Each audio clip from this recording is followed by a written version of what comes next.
ಮದ್ರಾಸ್ನಲ್ಲಿದ್ದಂಥ ಚಿತ್ರೀಕರಣ ಕರ್ನಾಟಕಕ್ಕೆ ಬರಬೇಕಾದ್ರೆ ಬಹುಶಃ ಆ ಪುಣ್ಯಾತ್ಮ ಶಂಕರ್ ನಾಗ್. ನನ್ನ ಪುಣ್ಯ ಏನು ಅಂತಂದ್ರೆ, ನಾನು ಇಷ್ಟು ವಯಸ್ಸಲ್ಲೇ ಅವರ ಜೊತೆ ಎಲ್ಲ ಡಾಕ್ಟರ್ ರಾಜ್ಕುಮಾರ್ ಅವರ ಪ್ರೊಡಕ್ಷನ್ ಅಲ್ಲಿ ಅಖಿಲ ಕರ್ನಾಟಕದ ಭಾರತೀಯರ ಮಾನ್ಯತೆ ಪಡೆದಂತಹ ಮಹಾಪುರುಷ ಕರ್ನಾಟಕ ಚಕ್ರೇಶ್ವರ ಕನ್ನಡ ಗಂಭೀರವ ರಸಿಕರ ರಾಜ ನಟ ಸಾರ್ವಭೌಮ ಗಾನ ಗಂಧರ್ವ ಫಿಲಂ ಫೇರ್ ಕಲಾ ಜ್ಯೋತಿ ಭಕ್ತ ಕಲಾ ವೀರ ಕೇಸರಿ ಜಬುಸ್ವಾನ್ ಕನ್ನಡ ಕಲಾ ತಪಸ್ವಿ ಕನ್ನಡ ಕಲಾ ನಾಯಕ ಕನ್ನಡದ ಗಂಡುಗರಿ ಕೆಂಟಕಿ ಕರ್ನಲ್ ಪದ್ಮಭೂಷಣ ಕಲಾ ಬ್ರಹ್ಮ ಕಲಾ ಕುಸುಮ ಕಲಾ ಶ್ರೇಷ್ಠ ಕಲಾ ಜ್ಯೋತಿ ಕಲಾ ಕೌಸ್ತುಭ ಯೋಗ ಕಲಾ ರತ್ನ ಕರ್ನಾಟಕ ರತ್ನ ವಿಶ್ವ ಕಲಾ ಶಾಸ್ತ್ರಿ ಪ್ರಿಯ ಮಹಾನ್ ದೈವ ಭಕ್ತ. ಇವತ್ತು ಎಲ್ಲರ 4 ಜನ ದಿಗ್ಗಜರು, ರಾಜ್ಕುಮಾರ್, ವಿಷ್ಣುವರ್ಧನ್, ಅಂಬರೀಶ್, ಶಂಕರ್ ನಾಗ್, ಇವರು 4 ಜನರನ್ನ ಆ ಸಂಘದ ಎಲ್ಲ ಮುಖ್ಯಸ್ಥರನ್ನ ಕರೆಸಿ ಒಂದು ಕಾರ್ಯಕ್ರಮವನ್ನ ನಿಮ್ಮ ಚಿತ್ರದ ಬಿಡುಗಡೆ ಬಗ್ಗೆ ಪ್ರಚಾರ ಮಾಡ್ತಾ ಇದ್ದೀರಾ. ಬಹಳ ಖುಷಿ ಆಗ್ತದೆ. ಬಹುಶಃ ನಾನು ಹೇಳೋದಿಷ್ಟೇ, ನಿಮ್ಗೆಲ್ವೂ ಇದೆ, ಆದ್ರೆ ಸಿನಿಮಾ ಮಾಡೋ ಒಂದು ಶಕ್ತಿ ಇದೆಯಲ್ಲ, ಬಹಳ ಕಷ್ಟ. ಅದನ್ನೆಲ್ಲ ಸಹಿಸ್ಕೊಂಡು ಈ ಚಿತ್ರಕ್ಕೆ ಬಂದಿದ್ದೀರಾ. ಒಳ್ಳೇದಾಗ್ಲಿ. ಯಾಕಂತ ಹೇಳಿದ್ರೆ ನಾವೆಲ್ಲ ಆಸೆ ಪಡೋದಷ್ಟೇ, ನನ್ನ ಜನ ಅಂದ್ರೆ ನನ್ನ ಕನ್ನಡಿಗರು ಮುಂದೆ ಬರ್ಬೇಕು ಯಾವ್ದು.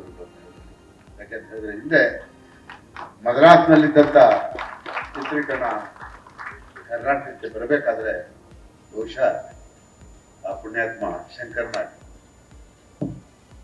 ನಾಗ್ ಇವತ್ತು ಇಡೀ ಚಿತ್ರರಂಗವನ್ನ ಕರ್ನಾಟಕ ತಂದಂತ ಮಹಾನ್ ಶಕ್ತಿ ಶಂಕರ್ ನಾಗ್. ಹೇಳಿದ್ರೆ ಆ ಹಿಂದೆ ನಾವೆಲ್ಲ ಇತ್ತು, ಬಹಳಷ್ಟು ಜನ ನಮ್ಮವರೇ ವಿರೋಧ ಮಾಡಿದ್ರು. ನಮ್ಮವರೇ ಇಲ್ಲಿ ಏನಿದೆ, ಇಲ್ಲಿ ವ್ಯವಸ್ಥೆ ಏನಿದೆ, ನಮ್ಗೆ ಇಲ್ಲ ಎಲ್ಲ ಸೌಕರ್ಯ ಇದೆಯಾ, ಇಲ್ಲ ನಾವು ಅಲ್ಲೇ ಇರಬೇಕು, ಅಲ್ಲೇ ಮಾಡಬೇಕು, ಚೆನ್ನೈನಲ್ಲೇ ಇರಬೇಕು ಅಂತ ಹೇಳುವಂತ ಸಂದರ್ಭದಲ್ಲಿ ಅದು ಯಾಕೆ ಆಗಲ್ಲ ಅನ್ನೋದು ಶಕ್ತಿಯನ್ನು ತೋರಿಸಿದಂಥದ್ದು ಶಂಕರ್ ನಾಗ್. ಅವ್ರ ಜೊತೆ ನಾವೆಲ್ಲ ಕೈ ಜೋಡಿಸ್ತೀವಿ. ಬಹಳ ಜನ ನಮ್ಮನ್ನು ವಿರೋಧ ಮಾಡಿದ್ರು, ಯಾಕೆ ಇಲ್ಲಿಗೆ ಬರಬೇಕು ಅಂತ ಹೇಳಿ. ಅವತ್ತು ರಾಜ್ಕುಮಾರ್ ಒಂದೇ ಹೇಳಿದ್ರು, ಕರ್ನಾಟಕದ ಜನ ನಮ್ಗೆ ಅನ್ನ ಹಾಕ್ತಾ ಇದ್ದಾರೆ, ಇವತ್ತು ಅಲ್ಲಿಯ ಕಾರ್ಮಿಕರು ಬದುಕು ಹಸನಾಗ್ಬೇಕು, ನಾವೆಲ್ಲ ಅಲ್ಲೇ ಹೋಗೋಣ ಅಂತ ಹೇಳಿದಂಥವ್ರು ಡಾಕ್ಟರ್ ರಾಜ್ಕುಮಾರ್ ಅವರು. ಎಲ್ಲರಿಗೂ ನಮಸ್ಕಾರ. ಫಸ್ಟ್ ಆಫ್ ಆಲ್ ಶಂಕರ್ ನಾಗ್ ಅವ್ರನ್ನ ರೆಪ್ರೆಸೆಂಟ್ ಮಾಡುವಷ್ಟು ದೊಡ್ಡ ವ್ಯಕ್ತಿ ಅಲ್ಲ ನಾನು, ಬಟ್ ಆ ಸ್ಥಾನ ಕೊಟ್ಟಿದ್ದಕ್ಕೆ ನಾನು ಫಸ್ಟ್ ಆಫ್ ಆಲ್ ಧನ್ಯವಾದಗಳು.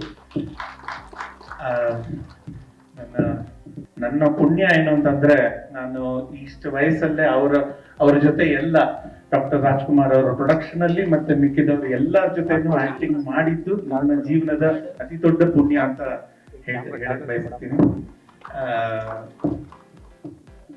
ಈ ಟ್ರೈಲರ್ ನೋಡಿದಾಗ ಫಸ್ಟ್ ನನ್ನ ಮನಸ್ಸಿಗೆ ಬಂದಿದ್ದಿದೆ, ಶಂಕರ್ ಅಂಕಲ್ ಇದ್ದಿದ್ರೆ ನಿಮ್ ಬಗ್ಗೆ ತುಂಬಾನೇ ಖುಷಿ ವ್ಯಕ್ತಪಡಿಸ್ತಾ ಇದ್ರು, ನಿಮ್ ಬಗ್ಗೆ ತುಂಬಾ ಹೆಮ್ಮೆ ಪಡ್ತಾ ಇದ್ರು.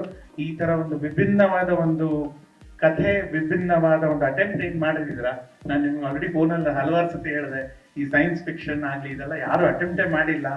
ತುಂಬಾ ಇದು ಹೇಗ್ ನಿಮ್ ಫಸ್ಟ್ ಆಫ್ ಆಲ್ ಈ ಯೋಚನೆ ಬಂತು ಅಂತ ಕೇಳಿ ಖುಷಿ ಆಯ್ತು. ಅವ್ರು ಇದ್ದಿದ್ರೆ ಡೆಫಿನೆಟ್ಲಿ ನಿಮಗೆ ಅವರ ಪ್ರೀತಿ ಮತ್ತೆ ಅವರ ಒಂದು ವಿಶಸ್ ನಿಮಗೆ ಕೊಡ್ತಾ ಇದ್ರು ಅಂತ ನಂಬ್ತೀನಿ. ನನ್ನ ಮಾಧ್ಯಮ ಮಿತ್ರರು ಅವರ ಮೂಲಕ ಕರ್ನಾಟಕ ಜನತೆಗೆ ಏನ್ ಕೇಳ್ಕೊಳ್ಳೋದು ಅಂತಂದ್ರೆ, ಈ ತರ ವಿಭಿನ್ನವಾದ ಸಿನಿಮಾಗಳು ಮಾಡಿದಾಗ, ನಮ್ಮ ಕನ್ನಡ ಸಿನಿಮಾ ಮಾಡಿದಾಗ ದಯವಿಟ್ಟು ಥಿಯೇಟರ್ಗೆ ಬನ್ನಿ, ಫಿಲ್ಮ್ ನೋಡಿ. ಥಿಯೇಟರ್ ಇಂದ ಏನಾದ್ರೂ ತೆಗಿಯಕ್ ಹೋದ್ರೆ ಗಲಾಟೆ ಮಾಡಿ ತಿರ್ಗಾ ಅದನ್ನ ಹಾಕ್ಸಿ ಇನ್ನೂ ಕಂಟಿನ್ಯೂ ಮಾಡಿ ಆದಷ್ಟು ಸರಿ ನೀವು ಫಿಲ್ಮ್ ನೋಡಿ ಅಂತ ಕೇಳ್ಕೊಳ್ತೀನಿ. OTT ಮನೇಲಿ ನೋಡೋದು ಇದ್ದೇ ಇದೆ, ಬಟ್ ಥಿಯೇಟರ್ ಬಂದು ನೋಡೋ ಒಂದು ಮಜಾ, ಒಂದು ಖುಷಿ ಇದು ಯಾವ್ದ್ರಲ್ಲೂ ಸಿಗಲ್ಲ ಅಂತ ನನ್ನ ನಂಬಿಕೆ.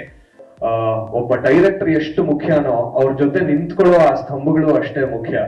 ಅಂಡ್ ಅವ್ರೊಬ್ರೇ ಸರ್ ಫಸ್ಟ್ ಸಿನಿಮಾ ಸ್ಟಾರ್ಟ್ ಇಂದ ಸಿನಿಮಾ ಎಂಡ್ ವರ್ಗು ಪ್ರೊಡ್ಯೂಸರ್ ಜೊತೆಗೆ ಡೈರೆಕ್ಟರ್ ಜೊತೆಗೆ ಕೆಲಸ ಮಾಡೋರು ಅವರೊಬ್ರೆ. ಹಾಗೆ ಎಲ್ಲಾ ಕ್ಷೇತ್ರಗಳಲ್ಲೂ ತೊಡಗಿಸ್ಕೊಂಡಿರ್ತಾರೆ.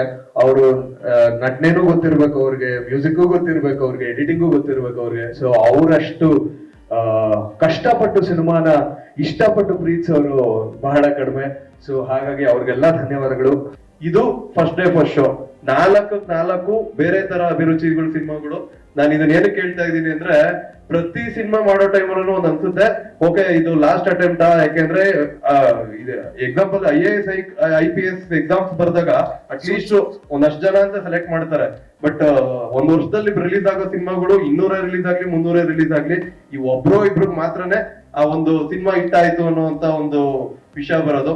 ಸೊ ಆ ತರದ್ರಲ್ಲಿ ಫಸ್ಟ್ ಶೋ ಸಿನಿಮಾ ಅಂತೂ ಒಂದ್ ಕತೆ ಅಲ್ಲ, ಇದು ಇಡೀ ಚಿತ್ರರಂಗನ ರೆಪ್ರೆಸೆಂಟ್ ಮಾಡೋ ತರ ಒಂದ್ ಸೆಲೆಬ್ರೇಷನ್ ಅಂತ ಅನ್ಕೊಳ್ಳೋಣ. ಇದೊಂದ್ ಸಿನಿಮಾ ಅನ್ನೋದಕ್ಕಿಂತ ಹೆಚ್ಚಾಗಿ ಫಸ್ಟ್ ಶೋ ಇವಾಗ ನಮ್ಮ ಮುಖ್ಯ ಅತಿಥಿಗಳು ಎಂತೆಂತ ದೊಡ್ಡ ದೊಡ್ಡ ಅಭಿಮಾನಿಗಳು ಬಂದಿದ್ರು. ಸೊ ಅವ್ರು ಶುರು ಮಾಡಿದಂತ ಪರಂಪರೆ ಏನಿತ್ತು, ಮುಂದಿನ ದಿನಗಳಲ್ಲಿ ಆ ಫಸ್ಟ್ ಶೋ ಸೆಲೆಬ್ರೇಷನ್ ಅನ್ನೋದು ಒಂದ್ ಸಿನಿಮಾ ಮೇಲೆ ಜನಕ್ಕೆ ಇರ್ಬೇಕಾಗಿರೋ ಪ್ರೀತಿ, ಇದೆಲ್ಲವೂ ಚೆನ್ನಾಗಿ ವರ್ಕ್ ಆಗ್ಲಿ, ಒಂದ್ ಪಾಸಿಟಿವ್ ವೈಬ್ ಮೂಡ್ಲಿ ನಮ್ಮ ಕನ್ನಡ ಚಿತ್ರರಂಗದ ಬಗ್ಗೆ ಅಂತ ಮಾಡಿರೋದು ಅಂತ ಒಂದ್ ಸಿನಿಮಾ ಇದು. ಪ್ರೊಡ್ಯೂಸರ್ಸ್ಗೆ thank you so much, and Girish thank you so much ನನ್ನ ಕಾಸ್ಟ್ ಮಾಡಿದ್ದಕ್ಕೆ. ಈ ಪಾತ್ರ ನಾನು ನಿಭಾಯಿಸಬಲ್ಲೆ ಅಂತ ನನ್ನ ಮೇಲೆ ಭರವಸೆ ಇಟ್ಟು ನನಗೆ ಈ ಪಾತ್ರ ಕೊಟ್ಟಿರೋದಕ್ಕೆ thank you so much. And first show ಎಲ್ಲ ಕಲಾವಿದರ ಕನಸು. ಸೊ ಈ ಫಸ್ಟ್ ಶೋ ಇವಾಗ ನಮ್ ಕನಸಾಗಿದೆ. ನೆಕ್ಸ್ಟ್ ಮಂತ್ July 4th ನಿಮ್ ಮುಂದೆ ಬರ್ತಾ ಇದೆ. ನಾವು ಇಷ್ಟೇ ಕೇಳ್ಕೊಳ್ಳೋದು, ದಯವಿಟ್ಟು ಎಲ್ಲರೂ